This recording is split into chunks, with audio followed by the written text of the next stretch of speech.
Alright, so we're here at Twin Beaches. We're shooting spring sucker. It is late April. The spawn's about 2 weeks to 3 weeks late this year.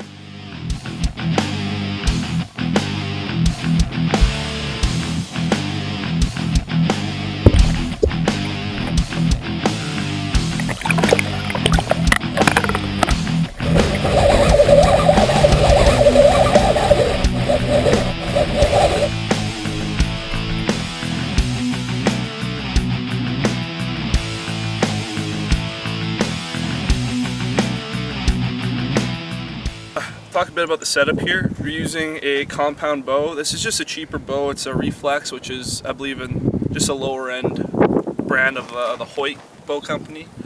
In regards to bows, there's you basically with two options. You can't use crossbows for bow fishing. I have no idea why, but you can't.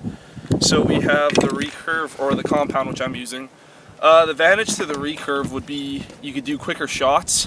With the compound, you have to take it back to a full draw. Whereas with the recurve, you could take it, if there's a sucker right in front of me and I want to take a quick shot, you can do it. You can't really do that with this. But with this, you have the sights. And this is just a normal hunting bow that I've just outfitted for this. It's not hard, just a few screws, some Allen keys, and about 20 minutes at a time. So I just have my pins set for 10 yards and 15 yards. And 10 feet rather, and 15 feet. This is one of the higher end reels, so it'll run you about 80 to 100 bucks. What it is, the line just comes out freely and it sits in this jar. And if you look closely here, there's two wheels. And when I press this trigger with my finger, this wheel clamps down on the other wheel. And then you turn the crank and the tension between the two wheels puts the line back into the jar. With your rest, you don't really want to use things like Whisker Biscuits or any of your conventional hunting rests, just because the arrows that we're using are solid fiberglass and they're a little bit on the heavy side, and you'll ruin it pretty quick. This is just about as cheap of a rest as you can get. I think I got it on eBay for about $3, and not much to it. There are some more extravagant ones out there. It's just meant to, accommodate the heavy arrow that we're using. And moving on to the best part, the arrow is solid fiberglass. It's pretty heavy. It's meant not to float up. If you use like an aluminum or a carbon arrow, if you shoot into the water, it'll come right back up. It's not meant to do that. What makes this special is most bow fishing arrows don't have fletching on them. There are some that do, but I choose not to. That's just the way it is. Right here, this is a stopper, this little black guy at the end, and what that does is keep your slider from coming off the back of your arrow. And the slider is where you attach your line. I just did a simple, I guess you'd call it an overhand knot, and I reinforced it with a bit of super glue just because you don't want to lose a $25 arrow in a fish, and it has happened before. And moving on to the best part of the arrow, the head. This has been banged up a little bit because I've shot a few fish with it. It's a bit grimy too, but what makes this special is there's a little coupling here, and it's meant to go in smooth on the fish and not come out. So what happens is, pretend my finger is a fish. When it impacts, it pulls back that coupling. And this is a little grimed up, but these barbs shoot out. So that arrow isn't coming out of the fish anytime soon. And to take the arrow out of the fish, you just push the barbs back into the coupling. But it's all grimed up, so I'm having problems. Yeah, so that's your basic bow fishing setup. Cool. Release, optional entirely, but you will get more accurate shots. You want to make sure that the slider is not behind your rest, otherwise it'll throw your shot off. You want to make sure the stopper is facing up, so it also doesn't throw your shot off. One thing to consider is once you actually shoot a fish, you don't want to use this reel to bring in the fish. You want to bring it in by hand. What'll happen is these wheels here, from the weight of the fish, it'll create a rut in here, and eventually it'll wear out your reel. So you want to bring it in by hand, take the fish off your arrow, and reel in the slack line, and get ready to shoot again. That was an awesome demonstration for bow fishing for suckers by our buddy Ian Crozier. So now I can't wait to see him get that arrow into a couple of suckers. So let's go watch him.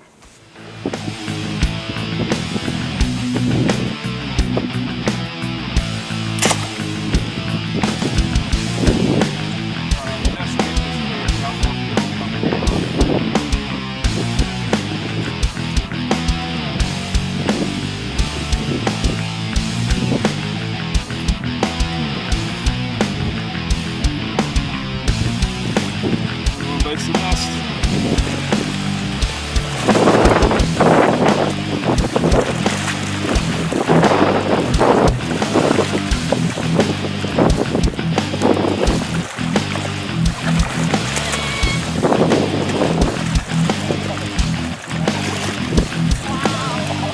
Look at that heat. Just gotta corral him up and get him in the net. That's simple. Man, I love doing this. It's a lot of fun. It's not just getting bait for me, but it's actually quite enjoyable. I just bring my big old cat net out and a few scoops and I got all the bait I need. So put the time in, find the spots, talk to people, and come out and try some spring sucker. It's a lot of fun. I'm gonna have to go try Ian's bow now. Okay, we got some easy shooters. Just right here, there's 2 of them. Just maybe just do a practice shot. Take it to full draw. Uh-oh. Look at this. Yeah, something like that. Cool. Ta-da! Awesome. So now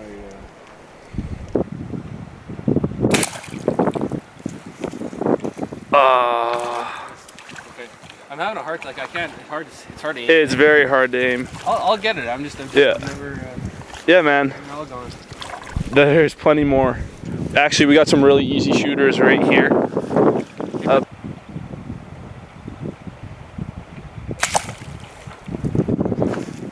Okay, I think you hit one. No, never mind, you didn't. There's so much going on here. Ian makes this look so easy. Honestly, I've handled a bow before, but when it comes to the reel and all the different things you gotta do and then aim and there's no light, man, it's unreal. So I'm just trying to get one arrow into a fish here.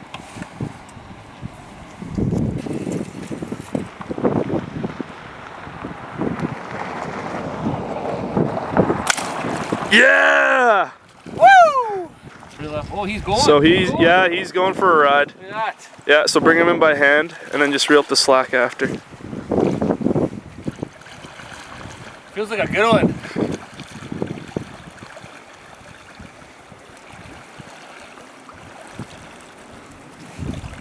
Look at that. Yeah, I was aiming for that 3rd scale to the left there, and I just missed it by about 1 millimeter. So not bad for my first fish. Your stopper's facing up on the arrow, eh? Yeah. That may have been what happened last shot, where it went kind of weird.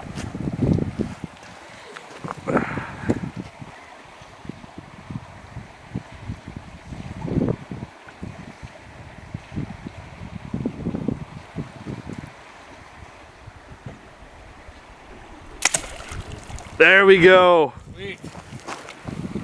Look at that. Look at that. Look at that.